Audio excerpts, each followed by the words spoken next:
Bem, nesse vídeo aqui, quero conversar um pouco com vocês sobre esse movimento recente da psicologia clínica, que é o movimento da prática baseada em evidências, né?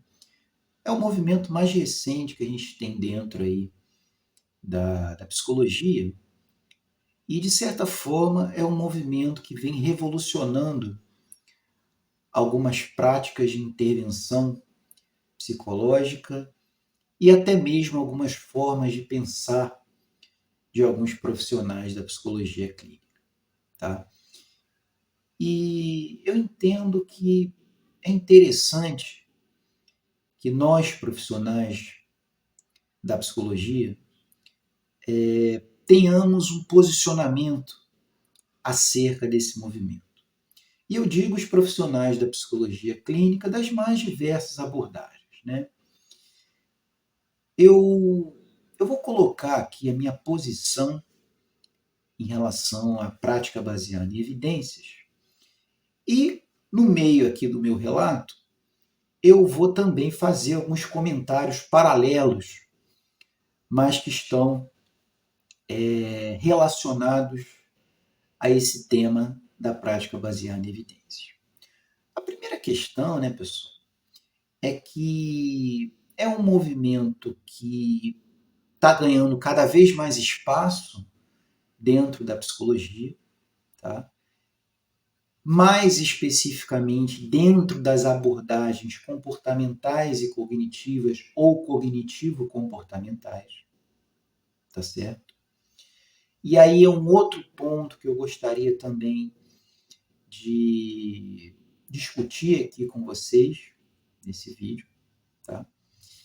E é um movimento relativamente recente dentro da psicologia. Ele, se não me engano, tem algumas décadas. Eu não vou saber precisar exatamente quando foi o início do movimento, mas ele tem algumas décadas aí desde o seu surgimento. Então, é um movimento relativamente recente, tá? Então, de lá para cá, a gente teve aí, e continua tendo, uma série de debates acerca desse tema pelos mais diversos profissionais da área de psicologia clínica. Você tem, inclusive, alguns debates aí com milhões de visualizações no YouTube, como foi o caso de alguns debates teóricos, né, entre um profissional que atua com base na prática baseada em evidência com um psicanalista, por exemplo. A psicanálise, pelo menos até onde eu sei, ela não está dentro dessas práticas psicológicas baseadas em evidência. Então a gente teve aí alguns debates entre profissionais relevantes da psicologia, né, que atuam com base na prática baseada em evidência, e alguns psicanalistas também relevantes, psicanalistas de peso, tá? E fora isso, a gente tem uma série de lives aí e conteúdos na internet que estão abordando cada vez mais a prática baseada em evidências. A gente tem hoje aqui no Brasil aquele que eu considero a principal referência dentro desse movimento, que inclusive foi geralmente ele que está à frente desses debates públicos, que é o Jean-Louis Leonardi, né, que eu conheço já de muito tempo, desde as suas raízes comportamentais, né? E eu já assisti uma série de palestras, aulas, já tive contato pessoal com ele, coisas desse tipo, né? Então eu conheço ele há muito tempo. Conheço assim, né? Superficialmente, conheço ele mais na área profissional, tá? Bem, a outra questão, pessoal, é o seguinte. Eu sou um terapeuta de raiz comportamental, tá? Quando eu digo raiz comportamental, ainda é um termo muito abrangente.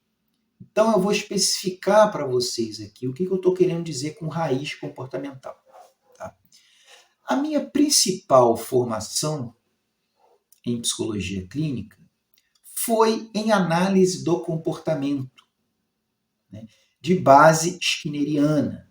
Então, a gente vai pegar ali uma raiz filosófica calcada no behaviorismo radical, tudo bem?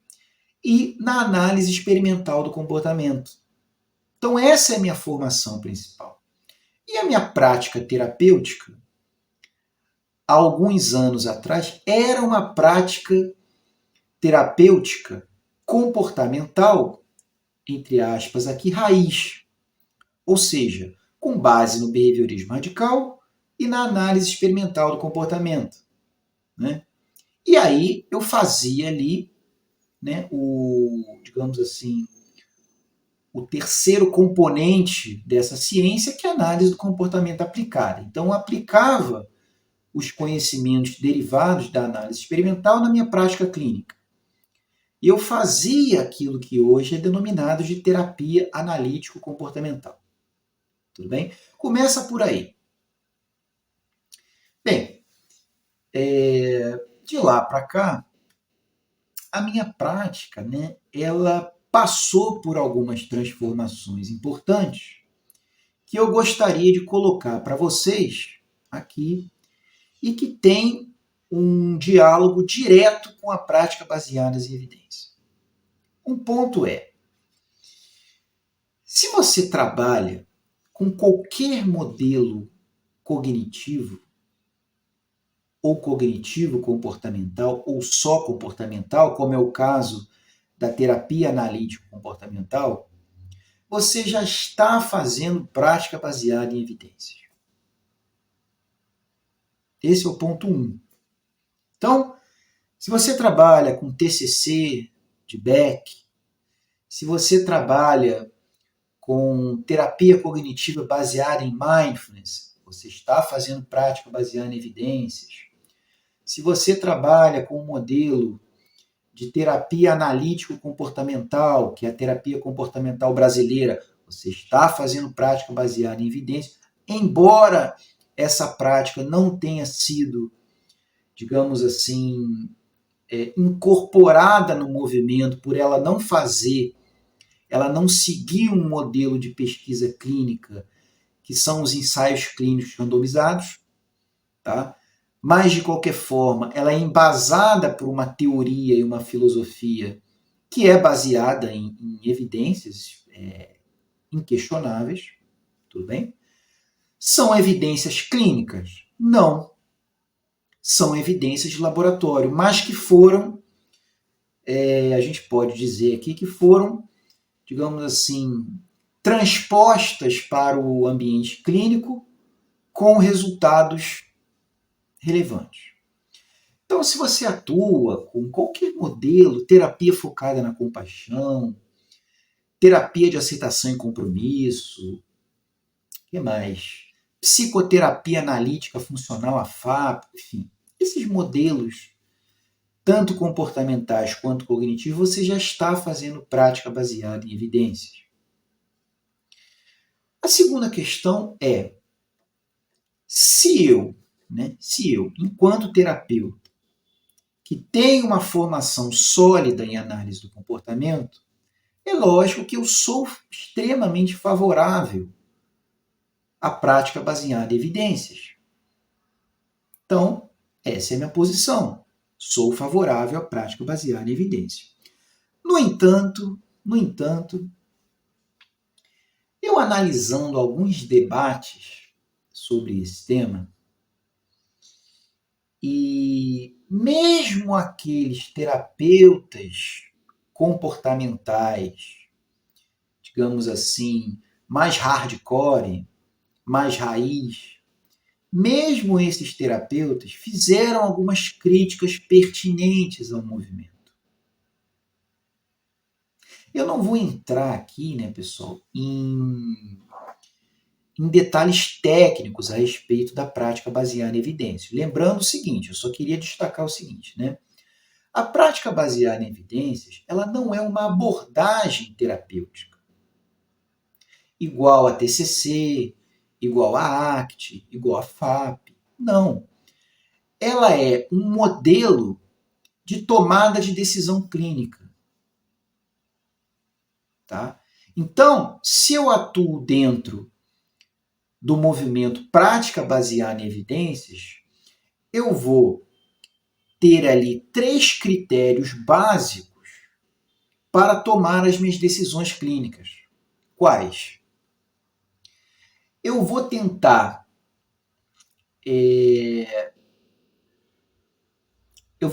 recolher as melhores evidências disponíveis de um tratamento específico. Eu vou juntar isso com a minha qualificação, com a minha expertise clínica enquanto terapeuta, ou seja, se eu tenho qualificação, se eu tenho competência para atuar com esse modelo baseado em evidências. E o terceiro componente é o componente das preferências, valores e crenças do meu paciente. Então, esses são os 3 pilares básicos da prática baseada em evidências. Então, quando eu tenho que tomar uma decisão clínica a respeito de qual tratamento eu vou utilizar com o meu cliente, com aquela demanda específica, eu vou me basear nesses 3 pilares. Tá certo? E aqui, pessoal, entra uma crítica pertinente que eu vi em uma dessas lives, né, de terapeutas comportamentais de peso, né, que é o seguinte: a prática baseada em evidências, como eu falei anteriormente, ela se utiliza como a evidência mais, digamos assim, mais robusta, os ensaios clínicos randomizados. Só que aí tem um problema. Tem um problema porque quem atua com base na análise do comportamento dificilmente faz esse tipo de estudo. Dificilmente faz esse tipo de estudo. Os estudos que são priorizados em análise do comportamento são os estudos de sujeito único, em que o sujeito é o seu próprio controle. Não existem grupos de comparação. Não. O sujeito ele funciona como seu próprio controle. São chamados, como eu falei, delineamento de sujeito único. São delineamentos de pesquisa. Eu também não vou entrar nesses detalhes aqui. Tá certo? Bom, esse é um ponto. O outro ponto, que aí sim eu acho o ponto mais crítico da prática baseada em evidências, é o seguinte. Vamos lá. Se eu abraço literalmente a prática, eu queria que vocês prestassem bastante atenção nesse ponto aqui do vídeo, que esse é um ponto crítico. Tá? Se eu abraço a prática baseada em evidência, literalmente, sem crítica, sem filtro, eu posso estar correndo um risco importante. Qual? Vamos lá. Tentar pegar um exemplo concreto aqui. Imagina que eu estou atendendo um paciente. Imagina que eu estou atendendo um paciente com um quadro de transtorno alimentar severo. Certo? Bem, digamos que eu sou esse terapeuta, então, né, que abraço fielmente a prática baseada em evidências. E eu pesquiso na literatura, como eu expliquei antes, quais são as melhores evidências para tratar um transtorno alimentar severo, digamos que seja uma anorexia, por exemplo, e eu encontro nesse corpo de evidências, de tratamentos baseados em evidência, que a melhor terapia para transtorno de alimentar severo, anorexia, citando só como exemplo aqui, só para ilustrar, tá, pessoal? É a terapia do esquema. É a terapia do esquema. Tá. Se eu sou esse terapeuta fiel ao movimento, eu vou ter que escolher tratar a minha paciente com terapia do esquema.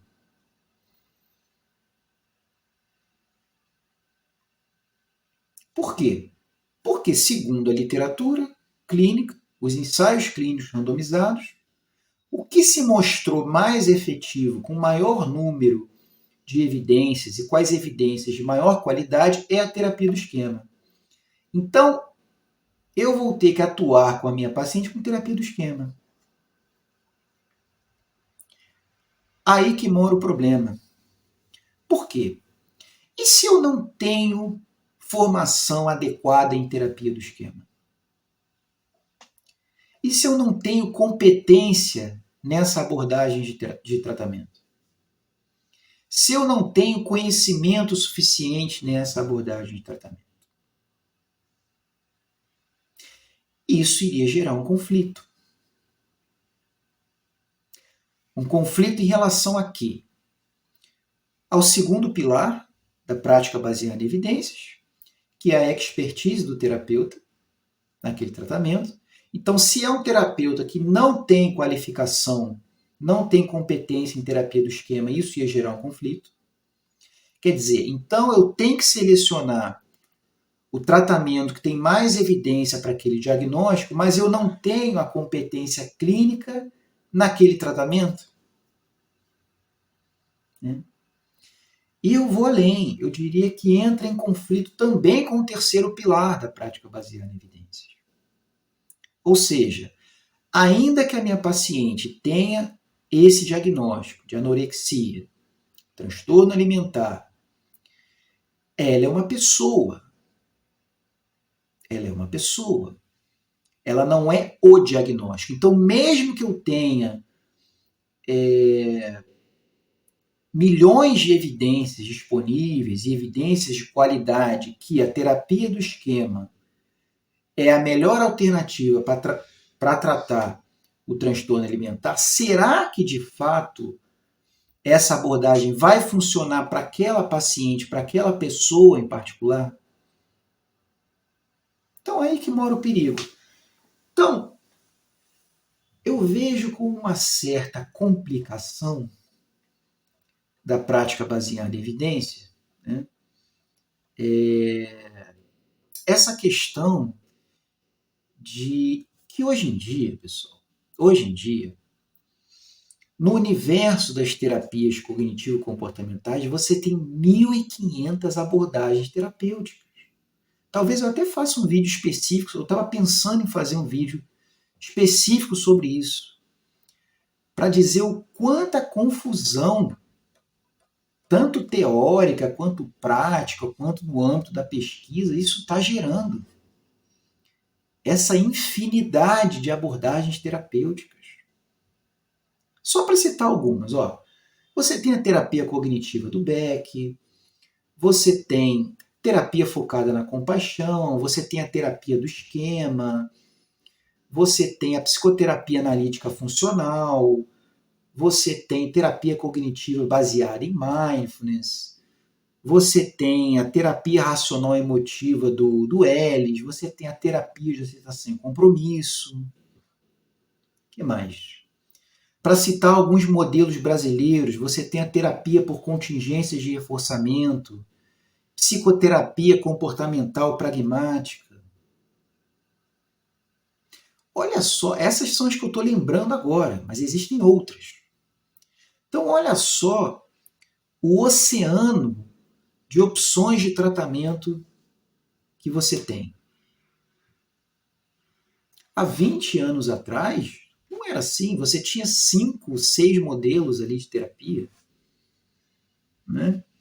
Cada uma no seu quadrado, digamos assim. Hoje em dia a coisa está a tendência hoje em dia é de integração. tendência hoje em dia, o próprio movimento da prática baseada em evidências, e um outro movimento paralelo, que é a terapia baseada em processos, é um movimento de integração, de unificação. De qualquer forma, eu acho que o ponto crítico é: se eu trabalho com prática baseada em evidências e eu estou atendendo um caso em que aquele meu paciente apresenta uma condição clínica que vai demandar um tratamento que eu não tenho formação, o que eu vou fazer? Nós não temos, pessoal, a maioria, pelo menos assim, acredito que a maioria, esmagadora, 99% dos terapeutas, não vão ter tempo nem dinheiro para se aprofundar em todos os modelos terapêuticos baseados em evidência. Então, assim, se fosse num mundo ideal, teria que ser mais ou menos assim: eu sou especialista em ACT, sou especialista em TCC, sou especialista em terapia do esquema, sou especialista em FAP, sou especialista em terapia focada na compaixão e assim por diante. Então, qualquer paciente que chegar para mim, é só eu pegar um modelo terapêutico e, após a avaliação diagnóstica do caso, aplicar aquele modelo, que é o modelo baseado em evidências. Então, assim, na prática, não tem como você se aprofundar em todos os modelos terapêuticos.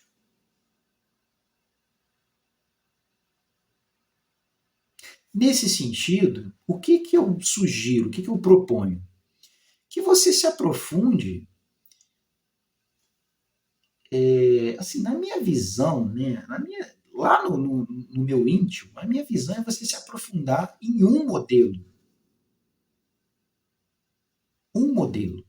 Mas um modelo que seja abrangente, que tenha uma visão, digamos assim, integradora. Como é o caso da ACT, por exemplo, da terapia de aceitação sem compromisso. Mas pode ser outro modelo, você pode ser um especialista em FAP, em TCC, do Beck, terapia do esquema, terapia focada na compaixão, terapia, eu tinha até esquecido a DBT, né? Tem a terapia comportamental dialética também, ativação comportamental. Olha só quantas abordagens de tratamento você tem. Né? Por exemplo, no caso da depressão, o padrão ouro, a terapia que é mais baseada em evidência para a depressão é a ativação comportamental. Agora, o meu conhecimento particular sobre ativação comportamental é extremamente pobre. Porque eu nunca peguei a literatura desse modelo para estudar. E aí, se chega um paciente com depressão para ser atendido por mim, quer dizer, eu vou ter que, sei lá, fazer uma pós-graduação em ativação comportamental para poder atender essa pessoa, ou eu posso utilizar a ACT? Porque também existem estudos de eficácia da ACT para depressão, dizendo que a ACT é eficaz para depressão. Mas não, eu vou ter que abrir mão do meu modelo principal para me aprofundar num outro modelo nessa altura do campeonato. Né? Ou seja, eu teria que viver pelo menos 150 anos para poder fazer uma formação adequada em todos os modelos.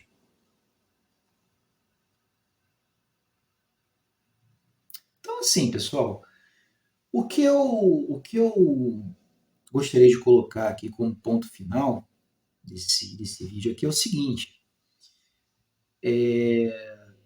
Eu pessoalmente, eu me aprofundei em um modelo teórico,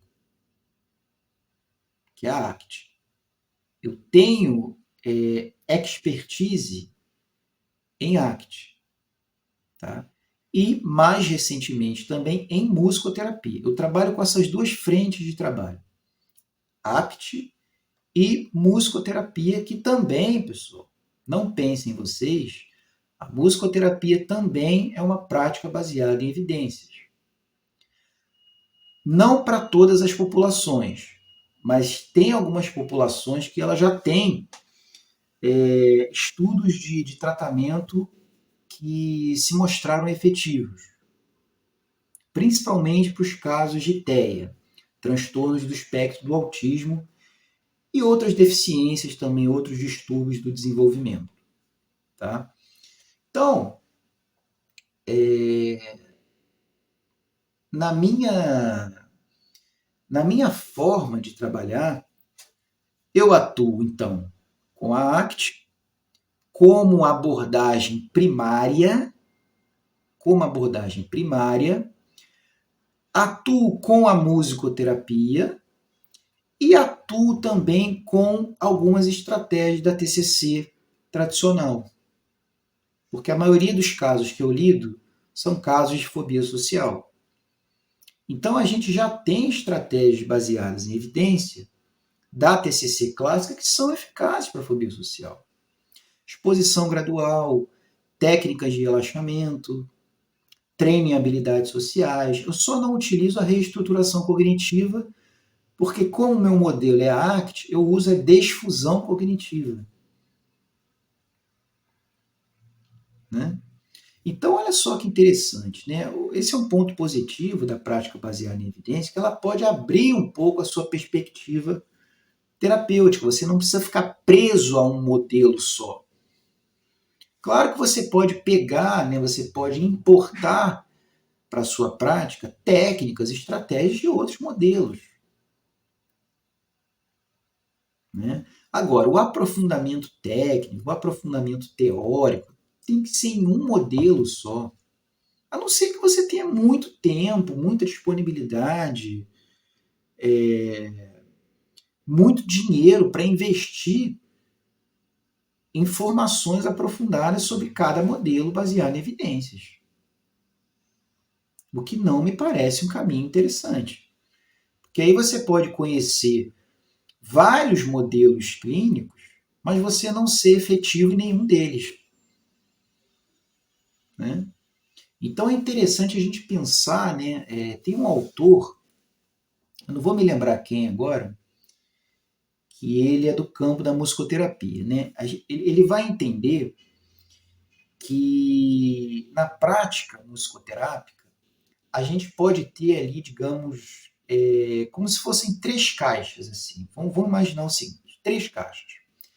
Eu tenho uma caixa aqui na esquerda, uma caixa no meio e uma caixa na direita.